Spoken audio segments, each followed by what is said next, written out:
much is that doggy in the window? The one with the waggling tail. How much is that doggy in the window?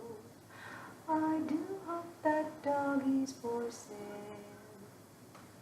How much is that doggy in the window?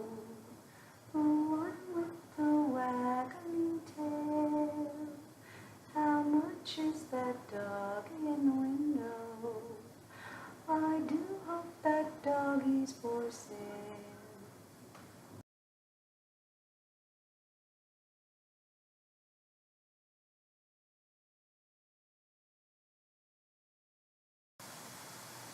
So in my last video, I promised you guys more cute puppies than me, so we're going to start out with some cute puppies.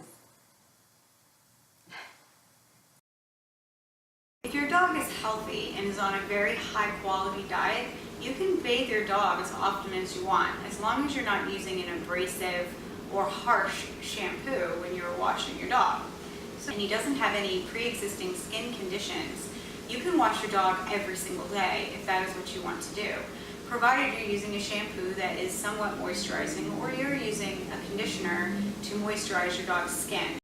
If you have health issues and skin conditions, then you need to start addressing the dog's diet and other things that can contribute to these kinds of skin disorders. Hopefully you will be able to treat it, fix it, and then go on to bathe your dog as often as you like.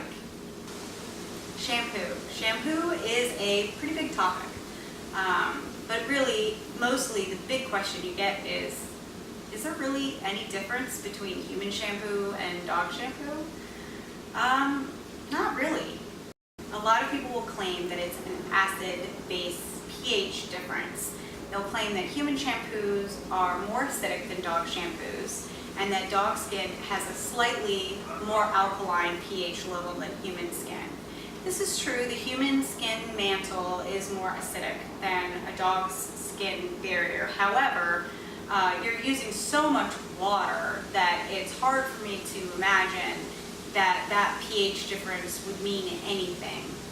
Oh, just a quick aside, we are discussing the actual pH of the scalp itself. So a human scalp has a pH of somewhere around 5.5, 5.6, and a dog's scalp or skin pH is somewhere around a 6.0.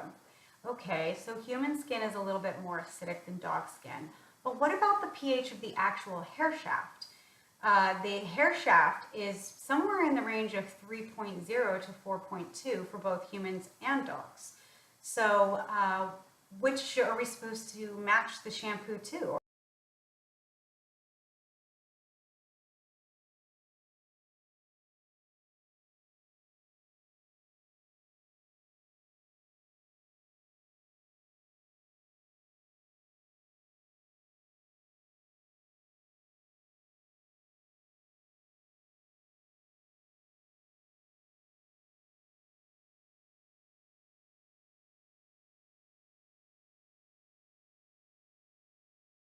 That said, if you're concerned about the pH level, you can use any human tear-free shampoo. The tear-free shampoo has a higher pH, which is what helps it not sting your eyes when it gets into your eyes.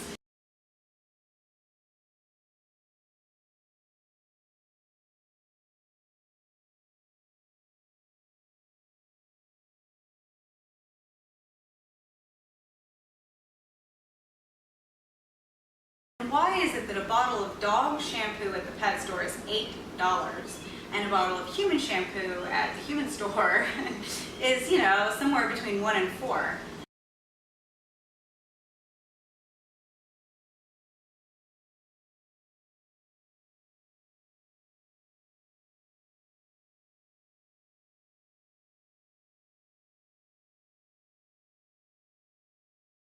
If you have a poodle breed, you have a doodle of some sort or a cockapoo, you're going to use half a bottle of shampoo, trying to get that shampoo all the way down to the skin all over the dog.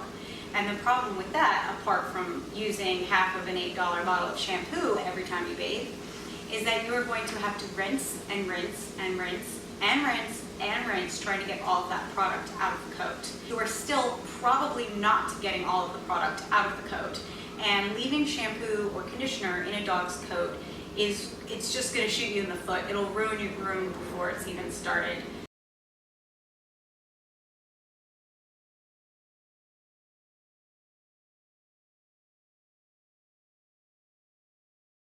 Skip big box pet store shampoos entirely and go straight for groomer specific professional dog shampoos. They might seem more expensive when you look at them, but groomer shampoos are sold in a highly concentrated form. They are intended to be diluted down. Essentially, you're not buying blue water.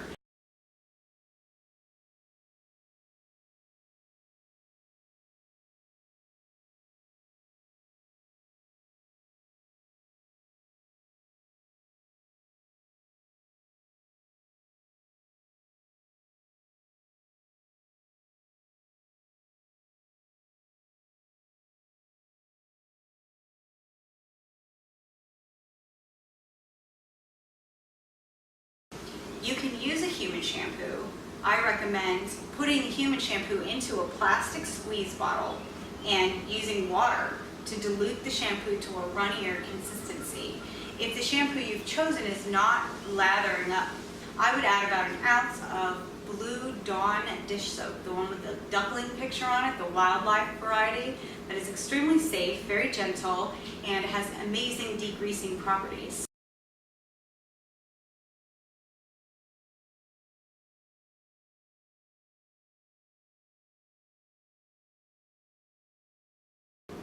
When you bathe your dog, you're going to give your dog 2 shampoos, meaning you are going to shampoo them, rinse them, and then shampoo them a second time. You should do this every time that you bathe your dog.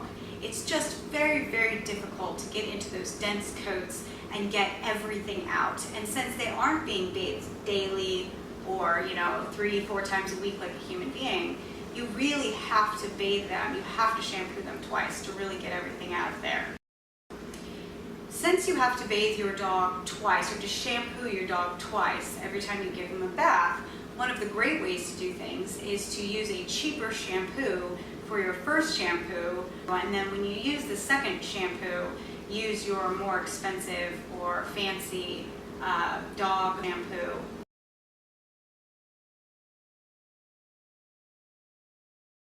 We're going to make sure that the water is not too hot. Dogs do not like super duper hot water, and in fact they can overheat really easily. So we're going to make sure that the water is just body temperature. So we're going to check it on our wrist, make sure that the temperature is just about body temperature and not any warmer.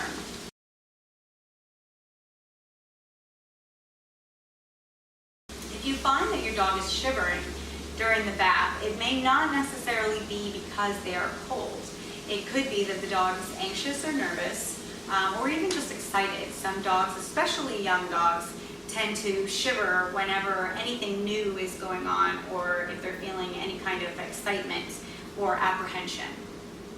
If you feel that your puppy or your small dog specifically is going to feel cold in the bathroom, it's really important to assess the ambient temperature in the room. If it's very cold in there especially, you're going to want to warm the room up prior to giving a bath. One really quick way to do this is to go into the bathroom, turn on your shower as hot as you can get it, and make sure that you keep your dog and kids and anybody else away from the bathroom, and just run that really, really hot shower for a couple of minutes, and you're going to have a room that is nice and full of steam and it's very warm. And then you can turn the shower down to an appropriate temperature and bathe your puppy. If your dog is panting, he may not actually be hot. Panting is a sign of anxiety, and he may be feeling stressed out. However, I would make sure that the water is in fact cool enough for the dog if you do see panting. If you see panting and shivering, then you can pretty much assume that your dog is just feeling anxious or overly excited, and giving some treats and lots of reassurance is going to help your dog get through this. And I would encourage you to bathe your dog more often or play with your dog in the tub with no water running so that they can feel a little bit more confident and safe in the bathtub.